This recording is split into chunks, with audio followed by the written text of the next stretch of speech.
Hello and welcome everyone. Happy Diversity Day. We here at the IDB Group are very happy to be celebrating Diversity Day today, actually known as the World Day for Cultural Diversity for Dialogue and Development.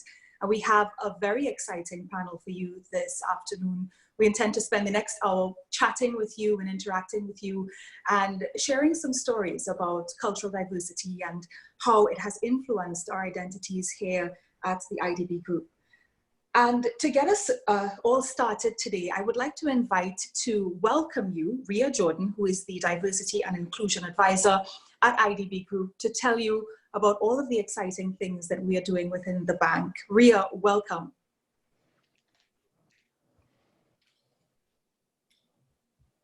Hi, good afternoon. Thank you, Golda. Thanks for that great introduction. And I'm happy to welcome everybody here this afternoon to this panel as we look to celebrate Diversity Day. In the IDB Group, we are committed to creating a work environment that celebrates the differences in all of us and to creating a workplace that is inclusive so that we may collaborate better and be more innovative together and be more engaged at work.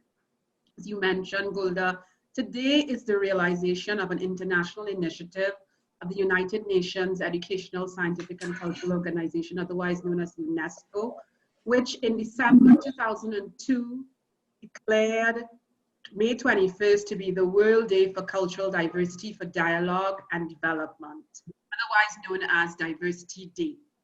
And at this point, I just want to invite everyone to just connect with us, join in our conversation by putting into the chat what Diversity Day means for you. It's been a staple in the D&I calendar in the bank for a while. So we want to hear from you. What does Diversity Day mean for you? And the first 25 answers that we receive will be getting a chance to get a free copy of Martine Harris's book, Dear Haiti, You're Not Who You Think You Are. So continuing to talk a little bit about this day is observed with the intention of deepening society's understanding of the values of cultural diversity and integrating culture in sustainable development frameworks. For us here in the IDB Group, we wholeheartedly embrace this occasion since we are justifiably very proud of the diversity we have achieved through dedicated strategies and initiatives. Today, our gender balance overall, all across the workflows, is about 50-50. And we continue to emphasize increasing our gender balance at mid and senior levels of responsibility. Our staff in the IDB Group collectively represent on average 43 different countries who all speak many different languages. And so for the IDB Group to fulfill our mission to be a leader in the progressive world of international development, we would be really remiss not to have celebrated this day to ensure that we continue to promote an environment of inclusion and we continue to prioritize equity and equality in all that we do. You see, diversity is more than just demographics. It is equally about organizational culture, how we operate, how we communicate internally and externally, and how we are organized. The language we use to speak with each other and with our clients, and how we make our decisions. In addition, we bring our culture to life through our activities like this one. And so today, in celebration of diversity and inclusion, the Human Resources Department is pleased to partner with the Professional Women's Network and the Afro-Descendant Alliance Group. And we celebrate by inviting two well-known figures in Haitian art and culture to join us in a conversation about cultural identity. Thank you for attending, and I hand it back to Golda to continue with this conversation. Thank you so much, Ria, for that introduction and for expounding on the issues that have brought us here today. I would like to go ahead and introduce our panelists who you referenced a little while ago. Martine Harris is the president and co-founder of the nonprofit Travel and Give and the author of Dear Haiti, You're Not Who They Think You Are. Charles Jean-Pierre is a Haitian American artist, sociologist, and adjunct professor. And Therese Turner-Jones is the General Manager of the Caribbean Country Department here at the IDB. So I'm just going to go ahead and get going, but I also want to remind those of you who are participating in this webinar to share your questions with us, share your comments, talk to us, engage with us using the chat and the Q&A functionality. We'll be checking in with you throughout the conversation to get a sense of what's on your mind and to bring you into the conversation in any way that we can. So I'm going to go ahead and start by talking a little bit about Martine's book, and we'll share the link for you to see that book in our chat in just a couple moments. Martine's book, Dear Haiti, You're Not Who They Think You Are, is a really good place to springboard from. The book begins with Martine living in the United States, born in the United States to a Haitian mother, longing to connect with her Haitian culture. And she goes out on a journey to Haiti. She moves to Haiti, actually, just before that terrible earthquake in 2010. And by the end of the book, Martine is satisfied that she has connected with the Haitian part of herself. And she begins her work in Haiti now in this nonprofit way. And I feel as though, Martine, that's a good place to start when talking about the theme of lost and found. You were lost, and it's my perception, having read the book, that now you are found.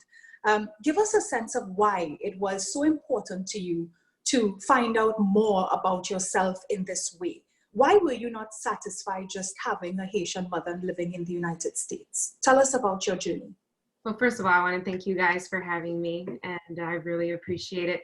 So I think it was just, maybe it was my ancestors, because it was just an internal struggle. Like, I felt like I didn't fit in everywhere. We moved a lot.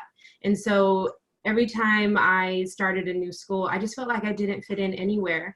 And when my aunts and my grandma would come from Haiti and they would cook the food and just bring out the best in my mother and speak the language, I felt like I needed to connect. And it also, I just felt incomplete. You know, unfortunately, I didn't speak the language or anything, but like I said, when my family would come, I felt like I need to connect with that. It's a part of me and I need to know more about it. And so that's what set me off on my journey. But the funny thing is like what I realized is I was looking for, my whole life, I was looking for like that external acceptance as far as from my family and from my peers.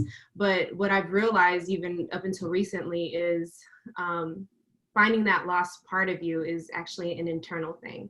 So it's not something external that you find it within yourself. Thank you, Martine. And JP, I hope it's okay for me to call you JP. You also set out on a journey of your own, a journey of discovering yourself, and yours happens through art.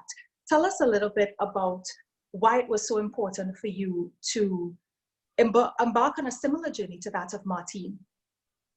My parents immigrated here from Montreal, actually. So my connection to having two Haitian parents was a little bit different, but I grew up in two communities that were very much Haitian in the Americas. So Brooklyn, New York, as we all know, has a very strong Haitian community, and Montreal has a very strong Haitian community. I spent summers there, but Chicago has a very large Haitian population. The founder of Chicago, Dusable, was Haitian, actually. I don't know if a lot of people know that. It was important for my parents to let me know that we had roots in this land before we came. And they were very involved with the Haitian community in Chicago.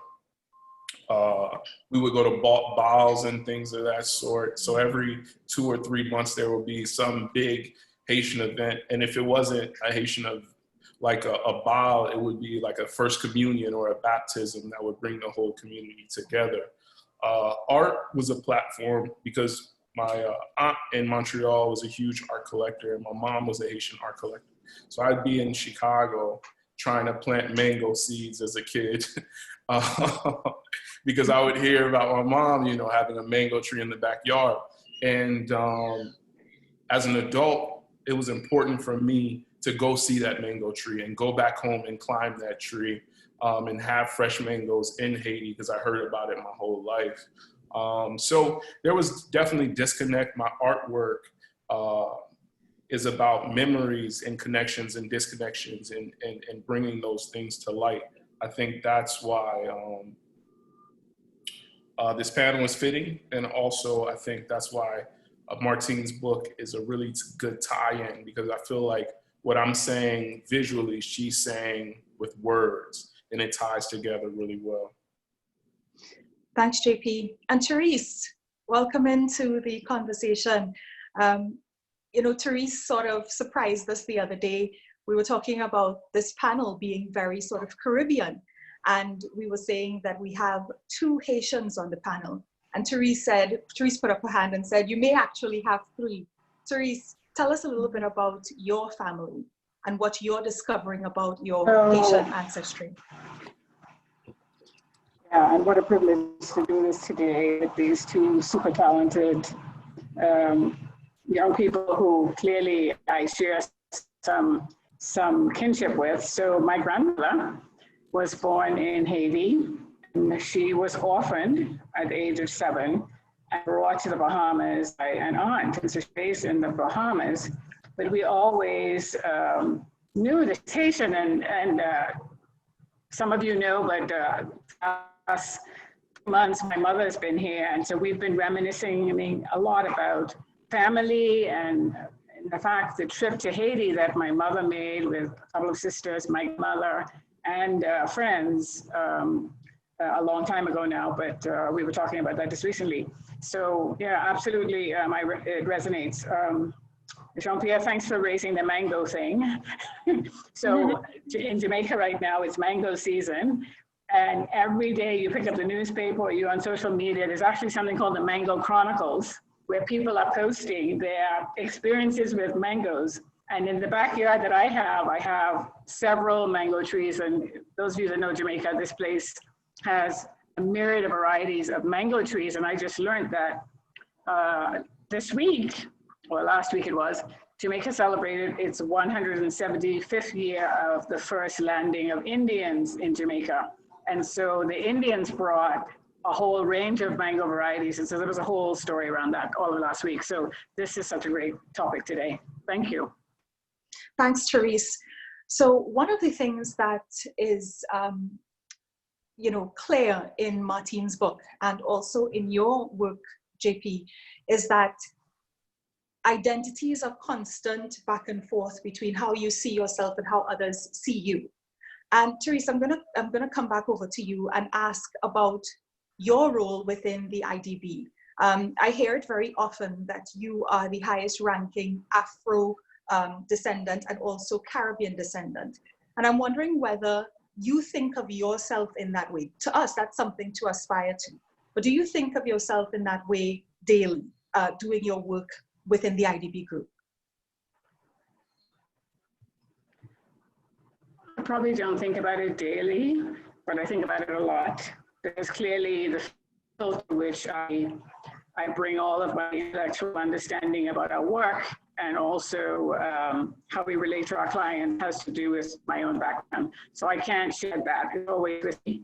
But I think one of the big being an institution like the IDB, as it is Diversity and Inclusion Day, is to recognize what a beautiful institution we have in that we can experience how Brazilians experience life, how Peruvians experience life, how Bahamians experience Jamaicans, and so on, because this is the environment in which we are working every day. So of course I'm conscious of the status that I have, but it's not something I think about too consciously, because I think it would distract me from doing my work.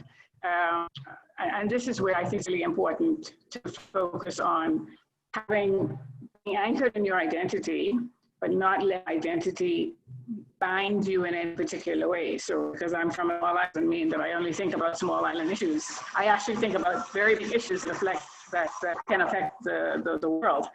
And the same, if I'm from a big country, whether it's Argentina or Colombia or somewhere else, or Mexico, doesn't mean that I don't have a sensitivity for people who are from small islands. So I think it's the human condition to think locally, because we're proud of our heritage, proud that I'm from New Providence and Nassau in the Bahamas.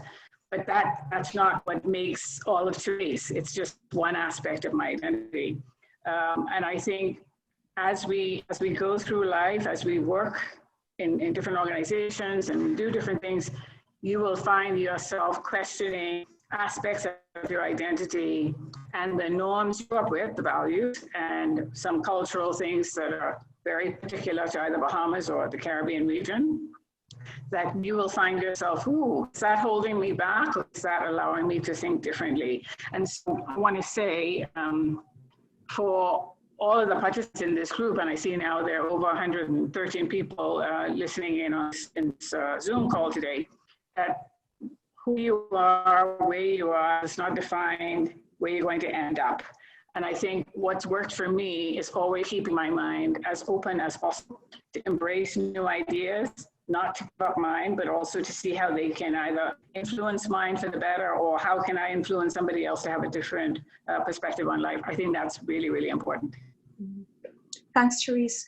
And Martine, I'm just going to borrow from Therese and talk about not being limited by the identity that you have. And for you, the experience seems to be a little bit reversed. You grew up with your mom, who was a Haitian immigrant here in the US, and she sort of distanced herself from Haiti. And you, on the other hand, you dove headfirst into Haitian culture. Now you've written a book about Haiti, and you are very closely identified with Haiti and with the Caribbean. Is this something that you are happy about? Is this something that you are, is a positive move for you? Or do you feel as though you've been somewhat limited by it? No, I have not been limited by it. I'm 100% thankful that I was chosen for this journey. And I identify as Haitian American. I totally respect that my perspective is different from a Haitian that has grown up in Haiti, or a Haitian American that has had two Haitian parents that speak Creole and, you know, grew up in that household. My upbringing was very different. And then, like you said, I learned as an adult about the Haitian culture. So my perspective is very different, and it hasn't limited me at all. I feel like I brought close to 100 people to Haiti. And some of those people have said, you know, oh, I would never go to Haiti. But then I've been able to convince them and show them my experience, and show them pictures. And, you know, a lot of people who have gone to Haiti with me have people in their family who have told them only the negative about Haiti. Don't go to Haiti, this might happen to you. You know, and when you hear that from your family members that are Haitian, that's very, you know, you believe them. But so it's opened so many doors, not only for me, but for, you know, up to 100 other people that have been to Haiti with me to volunteer or just to visit, and have been back since. So it's opened so many doors, and I'm very grateful for the journey that was chosen for me. Thanks, Martine. JP, living outside of the region that your parents came from, did you find that it was more important to fit in or to stand out? And if you could share with us some of the examples, or maybe just one example of when this internal question may have arisen in your mind.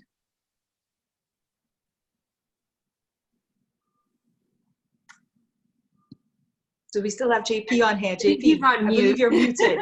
Oh, okay, no problem.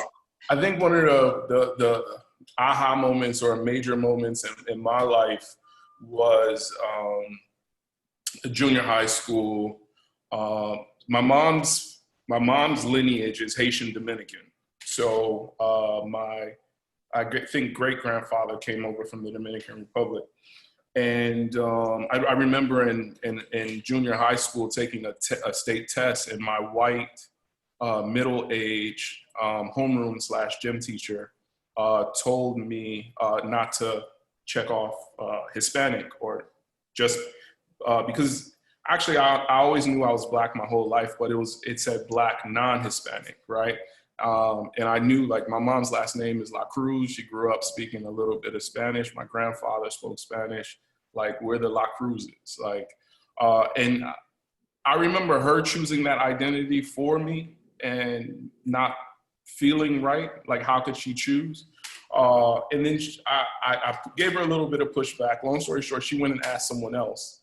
And she came back with the same answer. And I was like, this is self-identifying, right? So I'm like 12 years old, and I'm like, I'm gonna put them Hispanic on that joint. And I remember that little contention there. And if I was of lighter skin or if I had curlier hair, would she have told me that? So her understanding of race or ethnicity was boxing me in to a great extent.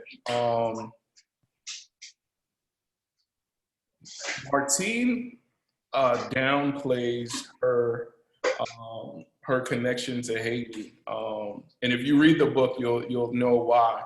But for the English-speaking Caribbean, if imagine if her uncle was like Michelle Montana. You know what I mean? It's not just like she's some random Haitian American walking around. Like, her uncle is like Caribbean royalty or Haitian royalty when it comes to music, and her grandmother as well, and it's in the book.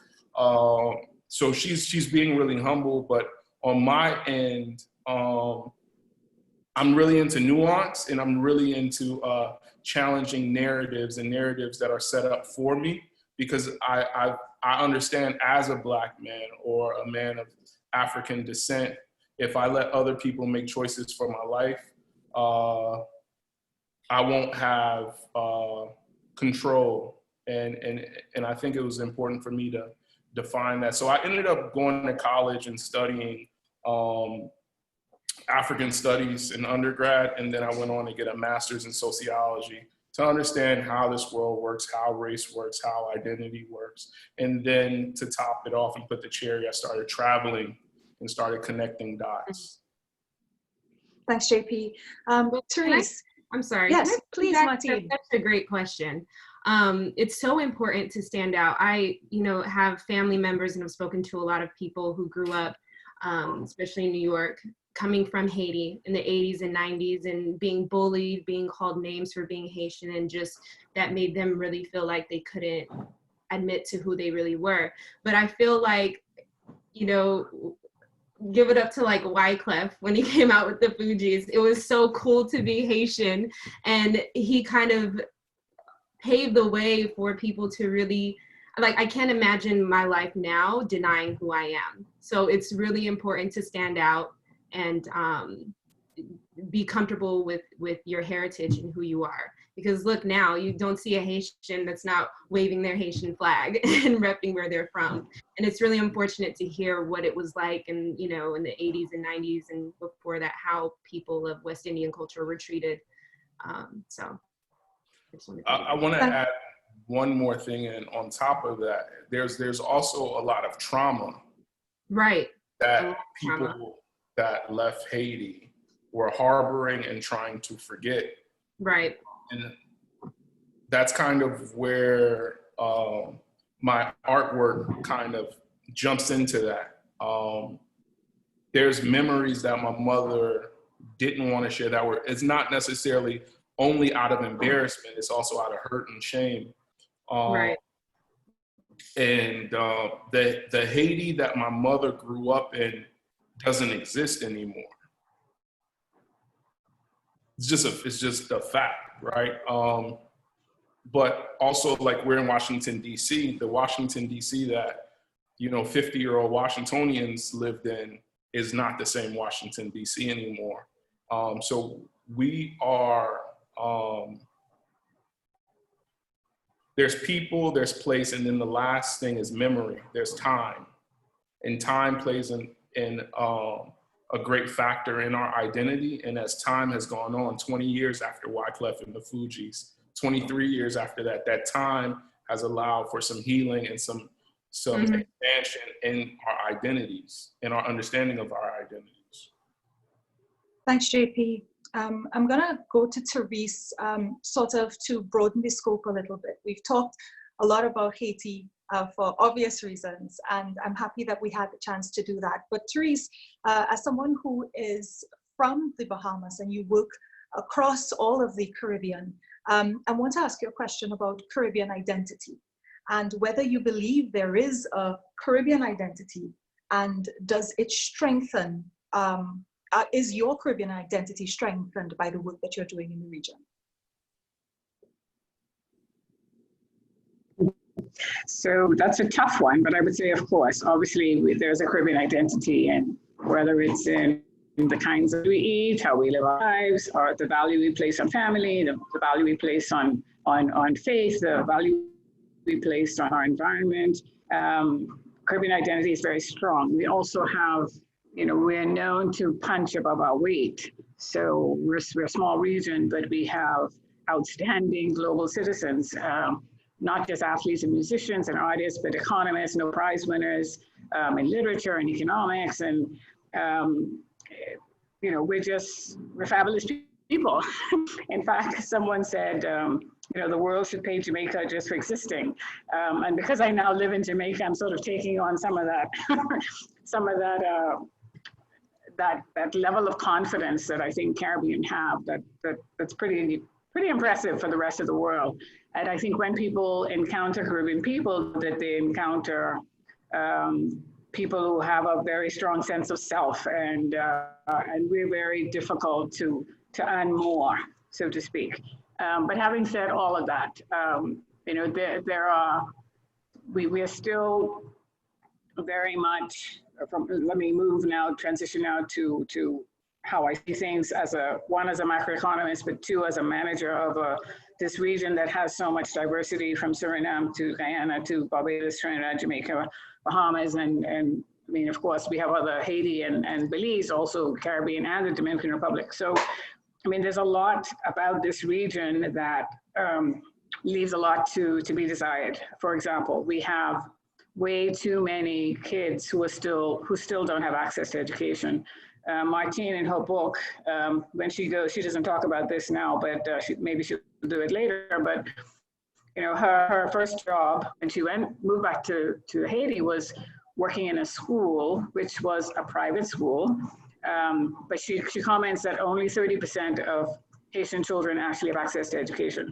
That's Haiti. In Jamaica and the rest of the region, where we claim to have universal access to education, we know that education is not evenly distributed. Access to quality education is not evenly distributed, and it's magnified now in this COVID-19 era, where kids are being asked to study online. Some schools, over 268 schools in Jamaica, don't have access to online learning. Kids who don't have access to the internet are falling behind. And so just today I was reading, a lot of in education are concerned about what's going to happen to this generation of kids who are losing out so much for this period, because obviously a month in the life of an 8-year-old or a 4-year-old or 5-year-old is much different from an adult. So they're losing a lot, and where parents aren't able to give the same attention to those children, they may get left behind. So that's one thing. We tend to be very, very conservative in some areas. We're not quick to change. Maybe this is part of the human condition too. Nobody likes change if things work a certain way, especially if it keeps entrenched the status quo. So when we talk about innovation and trying to change the way we do things, sometimes you bump up against, we've been doing it like this for 50 years, why do we need to change?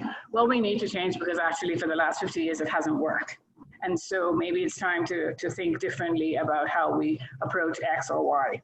So I think the greatness from smallness also becomes the other side of the coin, which because you're small, because networks are small, because entrenched interests tend to dominate in small societies, that becomes very, very difficult. To go back to the Haiti example, and another thing from Martine's book, she didn't know a lot about her Haitian history until she went there. having that experience in the museum. But I started reading about Haiti when I was a university student, mostly because I was in my rebellious days reading about all the revolutionaries in this region. But, you know, Haiti was the first country in the Western Hemisphere to get independence. And they were badly treated by the French when that happened. And a similar experience was encountered in West Africa with Guinea, Conakry. So we know that history has a way of telling itself, and this is why I want to get to JP's point about rewriting the narrative. In the same way that he feels that the narrative needs to be rewritten about us, we have to also rewrite the narrative about how the rest of the world views this region, whether it's because we're constantly making the same point over and over and over again in international institutions. We want relief, we want concessional financing, we want, but at the same time, we're also a region where average GDP per capita doesn't really make us qualified for those. And that's a hard reality. Now we talk about our vulnerabilities, so climate change and the need for the outside world to look at our region through a lens of climate change is affecting us much differently than it's affecting big countries or other parts of the world. So does that make us special? But what we need to be doing too is drawing on these strengths, whether it's of our ancestors, of the revolutionaries that have gone before, our poets, our artists, to say that we are more than that. And the brilliance of marrying artists and people like me is that it gives us ideas about how we can do things differently and how we present ourselves to the world. I think right now in this COVID-19 experience we're all having is a great moment to take the narrative and say, this doesn't apply anymore. This is as a region. We want to stand out because one, look at the data. We've had fewer deaths in our region than most regions. We've managed to lock down and people have been fairly disciplined about not breaching the rules of the government for their own safety. So is there a lesson there for the rest of the world for what the Caribbean has done? We see other clients in the IDB where mayhem has resulted, right? And there's a lot of work left to be done to make sure that people don't lose their lives all over Latin America. But we've done something right here. So let's make sure that gets documented and those stories get told. And when I talk to the specialists in the bank, they exactly see that. And they say, well, you know, there's something about what you guys have done that the rest of the world needs to see and perhaps replicate. And these are the stories we need to tell about ourselves and about how we work, because then there's something for others to admire and imitate. Thanks a lot, Golda. Thanks, Therese. And speaking of stories, JP, this is exactly what you're doing through your art. And I would like to share with you one of the responses that we got to the question of what diversity means to me in this very conversation. Someone wrote, a beautiful mosaic of different perspectives and walks of life coexisting, a constant flow of learning and growing. And I would like to invite you, JP, to talk a little bit about your recent collection that was displayed at the IDB a couple of months ago, and perhaps show us a piece or two. Sure. I'm going to ask that you share the screen with me if possible. Wouldn't you say that that definition completely ties in with the work that you've been doing and what you've been trying to express here? If she can send that to me, I'll add it to my artist statement. Yeah, that was really good. It's beautiful. I'm definitely trying to create these beautiful mosaics. From a distance, they may look like they're one color, but when you look up close, you'll see all the nuance and the differences within each and every block. I have a quote that it's not mine, it's from a poet, Clint Smith. He says, what the ocean said to the black boy. The ocean said, they call me blue because they don't understand the sky. They call me black. They call you black because they don't understand the universe. And I think we're eternal reflections of the universe. And I'm trying to create artwork that expands on itself and shows deeper layers. In the IDB, interview that was done by Terry Ann, thank you so much, I mentioned gaps and small lines within my work. I understand that I don't understand everything. I understand that there's voids and things missing. But I think those voids and those spaces in between my work are just as important as the physical squares and shapes that you see. I'm having trouble sharing my screen. JP, we will share that piece that was written by Terry Ann in the chat so that the attendees will be able to see that and be able to see some of your work there. So no pressure at this point in time. But Martine, I want to go to you. JP talked about filling the gaps, and I definitely saw in your work, in your writing, when you left Haiti after the earthquake, that it was deep grief for you, and you were eager to return to fill a gap in teaching in particular. Tell us a little bit about your work now in the Caribbean region. How are you filling gaps? So when growing up, my cousin was born in Haiti with a disability. And so we adopted him. He was born deaf. And so from a young age, I learned about the lack of resources for people with disabilities in Haiti. And when I was teaching in Haiti, I firsthand learned about the lack of resources for people with disabilities. And so I knew that I wanted to get experience working in schools and working with children with disabilities in the US and get my master's and bring that knowledge back to Haiti. And so through my nonprofit Travel and Give, that's what we're doing. We bring volunteers, special educators, speech pathologists, audiologists, physical therapists. We bring them to Haiti, and we work with teachers, and we work with therapists, and we provide professional development courses on how to create inclusive environments for children with disabilities, learning disabilities, and physical disabilities. And last year we started in Kenya as well. So our two countries are Kenya and Haiti. And so it just all started, my path is just so clear. You know, it all started with my cousin who was born there with a disability, and it's not fair that he had to leave his family in Haiti because of the lack of resources. So with Travel and Give, we're hoping that, you know, we can create those, provide that knowledge to create those inclusive environments for people who are, you know, living with a disability. I'd like to go now, Martine, thank you so much for that, to some questions that we have from our attendees. So Soraya says, when speaking of Haitian identity growing up in the USA, there was reference to embarrassment and hiding your identity. What has been your experience meeting people who did not hide their identity and who took pride in their heritage? JP?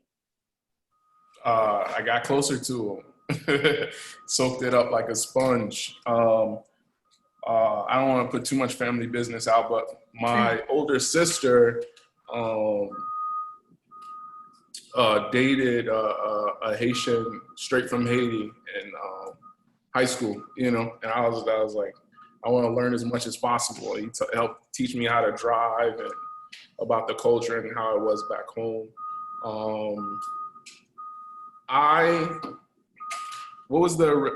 So people that have interest in their identity, I stuck to them close.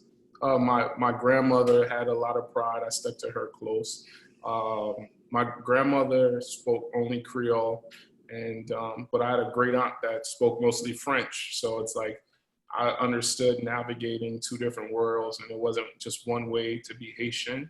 But also, I think Martine talks about this too. Like, I think Brooklyn and Montreal are two places where they were ahead of the curve as far as embracing and understanding their Haitian identities. And I think it was because of population density. There's so many Haitians in Montreal and so many Haitians in Brooklyn, in New York. So I always just wanted to go back. I wanted to get the music. I wanted to hear the language, and be as close to it as possible. Because I understood that there was a void and there was a gap. Yeah. Martine, what about you? Did you feel the same desperation to connect? Yeah. Yeah, no, I just wanted to piggyback on that. I feel like a lot of the pride came from, because I was always the only Haitian in my community growing up. So I saw a lot of the pride coming from my family who would come to visit and they couldn't wait to go back to Haiti. They're like, I can't do this American, you know, and they would be like, the house is just so joyful when my family would come visit.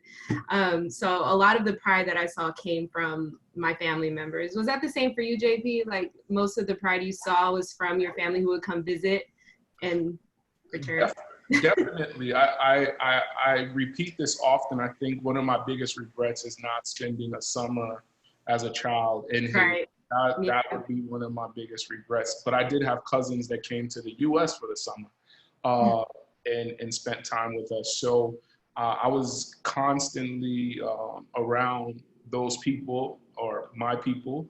One thing that's interesting through traveling as an adult is understanding that like there's like second and third generations Haitians living in Cuba right now, right? So I recently went to Cuba and seeing people still identify as Haitian Cubans, or my grandmother's Haitian, or my mother's Haitian, or Panama, seeing Haitian communities down there and understanding that like Haitian Americans are only one of many diasporic imaginations or possibilities when it comes to Haiti. Haitian Canadians, there's Haitians in France, there's Haitians all over the Caribbean, to be frank. And they all have stories, they all have reasons, for one reason or another, why they left. And I think it's important for me to be able to connect those dots through my artwork, and it makes me feel less as an outsider. The Haitian diaspora is large, the Caribbean diaspora is even larger. And when you're able to identify and embrace those identities, I think it makes us feel more whole. I was in Trinidad for Carnival this year, one of the last pre-COVID celebrations in the world, probably one of the largest. There was a huge representation of Haitians. And they weren't all necessarily from the US as well. So, and they weren't directly coming from Haiti either. So just knowing that I'm a small part of the whole, but that whole is big is gratifying. Thanks, JP. Therese, there's a question specifically for you. It has to do with the work of the IDB group in the Caribbean region. Valuable traditions and cultures are going extinct or under threat of extinction. Any research or conservation work by the IDB in that respect?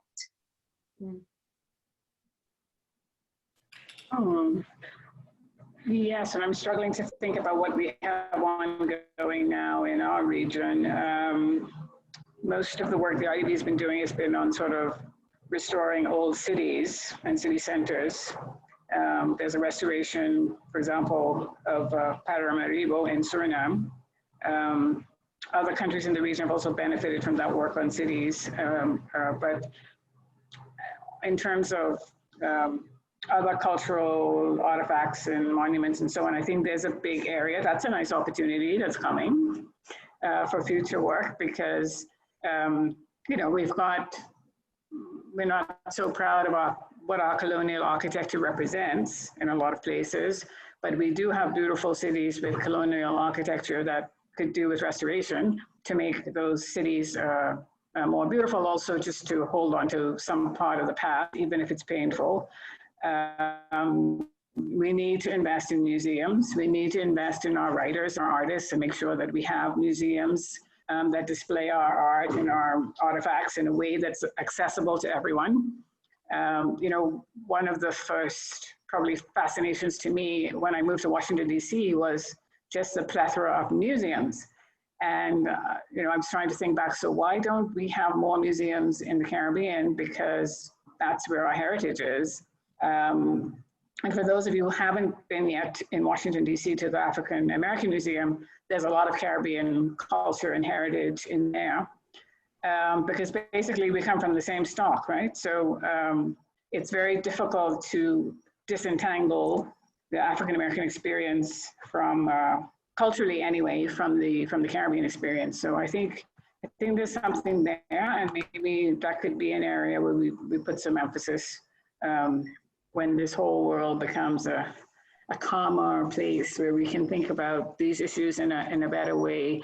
Right now, we're very much concentrated on making sure people stay healthy, making sure the economies work, making sure people who've lost their jobs have some kind of support. But these areas could definitely be an area where there is some growth in terms of just building that talent internally and teaching people those crafts. You know, you go to Italy and there are thousands of artisans who know how to fix up these old churches and buildings and so on. That's a whole, you know, that's an industry in itself, and we don't have that.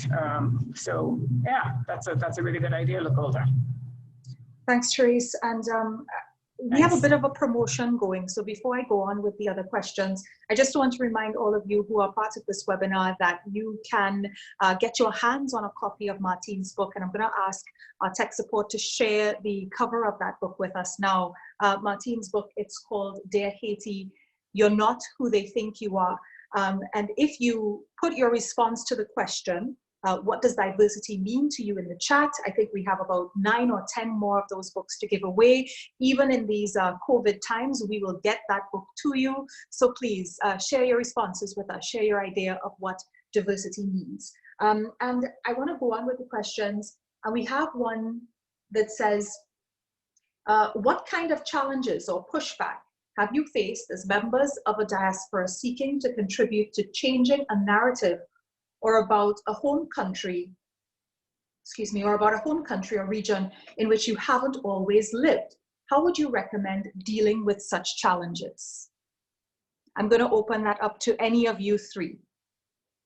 Can you, I'm sorry, I'm trying to find it. Can you repeat that? No problem. What kind of challenges or pushback have you faced as members of a diaspora seeking to contribute to changing a narrative or about a home country or region in which you haven't always lived?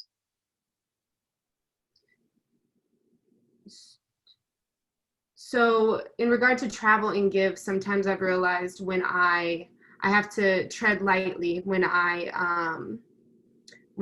give ideas, because sometimes, you know, they'll say, oh, you know, you're American, you don't know how things run in Haiti, and this is how we discipline, and this is how we run our school, and this is how, you know, things go, and you're bringing in the American way.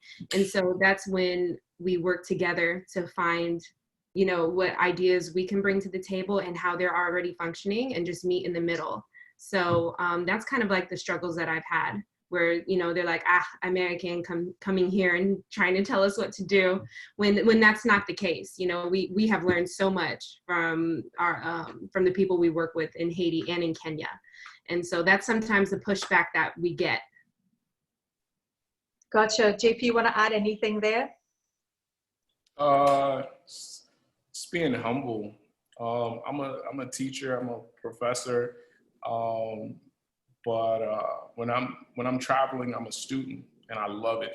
I enjoy it, and I kind of give the respect that I expect as a teacher to whoever I'm encountering or coming in contact with. This call, I mean, this event has made me embrace my sociology background so much more. Because I realize I am doing sociology work as well as artwork to a great extent. And so being trained in sociology, there's like understanding that you can kind of do it from this above, at the high tower type, top down, or you can do it like group. Changing the narrative sounds as lofty as changing the world. But changing the narrative seems tangible. I believe that my success comes from my ability to define what my goals are and meeting those goals. So my family, my mom's a nurse, my older brother's a nurse, my older sister's a nurse. They're frontline workers, they're Haitian, they're Caribbean. And they're in a field where they help people. And as a nurse could say, I want to help this many people work this many hours, and you believe them. But when it comes to art, it's a lot more fluffy and like, how do you make change? How do you change those narratives? And I think it's about writing these stories. And like, Martine is one of 12 artists that I selected for this latest exhibition. And knowing that, okay, I know a bit about Haiti. I know a bit about Cuba. I know a bit about Belize. I know a bit about Trinidad. Let me find out more. And I've been able to do that through literature. Like, if you haven't been to Haiti, read Martine's book and you will feel like you've been there. I was like, oh, wow, she experienced that as well. Like, potholes, you know. But then when you go to Belize, you realize there's potholes there too. Like, oh, this is just you know, or the mangoes. So there's these stories that kind of connect these dots. And I think as long as you're going in humble, people are willing to teach you even more. I was just in Haiti in January, and I'm driving my cousin's car, and it's actually not his car. He's renting a car because he has his cousin in town, right? And so we bring the car back to a friend, and his friend's like, damn, his tongue's heavy, man. Damn, like what's going on? And then my cousin was like, he wasn't born here. And then he was like, damn, your Creole's good, man. Like, what? How do you know so much? So it's like, in the split second, it went from like, this is a guy that I can tease really easily, to how are you here driving in Port-au-Prince? Like, how is your Creole that good? So it's like, if you be humble, you don't get defensive, you don't kind of act like you know it all, as opposed to just, hey, I'm here to learn, doors start opening for you. And so I just come through with this with humility. JP, it's so funny that you say that about my book, that my perspective kind of shows what Haiti's like, because I've realized over the past few months that Haitian Americans, or people who have not been to Haiti or no Haitian descent, love my book. And they're like, it's hilarious, it really paints a great picture. But Haitians in Haiti, they're like, what Haiti is that? You know, and it's like, ooh. So I do try to stress that it's my perspective. It was my journal entries. It's my personal experience. It's how I see things. And so I you know, have to acknowledge the difference between a Haitian American going to Haiti at 21 versus a Haitian who grew up in Haiti. And it's been a little difficult, you know, hearing from Haitians about how I painted a bad picture, or I overgeneralized. So that's been a struggle, but it was funny to hear you say that, because I had a whole different conversation a couple days ago. Well, in support of what you're saying, I recently saw, I'll make it quick, a documentary on Yang, who was running for president, the Yang gang, and there were some Asians that were really critical of, I believe his name was Andrew Yang, and the comment was, how Asian of you to criticize an Asian on what he's doing. And I think it's very critical, it's very Caribbean of Caribbean people to criticize artistic expression of an individual. Like I said, like, there's a lot of vulnerability in your book, and that's all you can ask for. And I think we understand that even as a Black American, say I take that card and embrace that, I can't speak for all Black Americans, right? Right. We all have our as a male, I can't speak for all men. But when we're in these micro groups, it's a belief that in some way, somehow, we believe that we're speaking for a whole country or a whole region. Right. It's not possible. It's not like that. We have to continue to create the work. Future Memories 1 was my personal experience. Future Memory 2, I looked up Martine Harris, Jamaica Kincaid, Paulo Lenz, Juno Diaz, France Fanon, all these people to add to the narrative, to understand. I truly believe Future Memories 2 was better than Future Memories 1. And the next series that I create will be better than that. So I'm looking forward to your next book, Martine, because I'm sure it's expand and even better with more experience. Right. So guys, we, as always happens with events like this, we always seem to, need more time, and we're running out of time. But it is Diversity Day, and I want to get to this definition of diversity. We've been asking all of our participants to tell us what diversity means to them, and I'm going to ask you about your definition of diversity. Very often we hear the term used as a synonym for race or minority. I would like you to share, as we close, your definition of diversity. And Therese, I'm going to start with you because I know that you manage a very diverse team, which I have the honor to be a part of. What is your definition of diversity?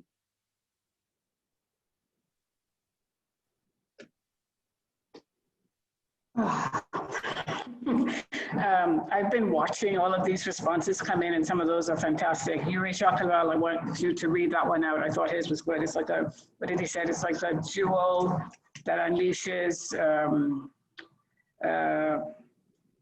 something special in someone and for everybody to enjoy. I mean, diversity is essentially the human condition. We're all at our core very similar. So this notion that only Asians will criticize another Asian, Caribbean people criticizing Caribbean people, everybody does that. So it's the human condition. But what makes diversity different is that we're not all the same. I wear glasses, you don't. I'm left-handed, you're right-handed. I'm gay, you're not. I mean, there are all kinds of ways of defining this word, but I think what we want to celebrate is how the aggregate of our differences really makes for a very beautiful world. Thank you. Thanks, Therese. Awesome. Martine, you can go next. Your definition of diversity. So diversity to me means just acknowledging that everyone is special, everyone is different. We, celebrate different holidays, different practices, and just having an open mind to ask your neighbor what their culture is, and just if we all have an understanding of each other, we can all move forward and work together in harmony. So that's what diversity means to me. Thanks, Martine. And JP, you get to close the curtain on this. Celebrating that we're not a monolith. Period. Wow. Period. I want to thank you all for taking the time to just spend an hour with us this afternoon and to share your work and your thoughts.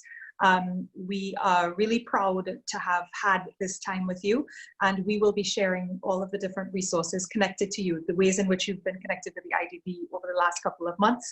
And Martine, we're going to be sending out 25 books. 25 of your books to everybody, our lucky participants. So we're going to be reading on that, and perhaps we could do a little book club something. I would be very excited to be a part of that. Yes. When the world opens back up, that would be great. Yeah. Well, we can do it even if the world is closed. Right. So thank you so much, guys, for this, and thank you all of you for watching and for all of your questions. If we didn't get to your questions, I'm going to still ask the panelists if they could submit answers to you to allow you to have your questions answered. Once again, we ran out of time, but thank you so much for taking the time to be here with us. And remember to celebrate Diversity Day. It means celebrating the things that connect us and the things that make us individuals as well. So have a wonderful day. Thank you so much again. See you soon. Thank you. Thank you.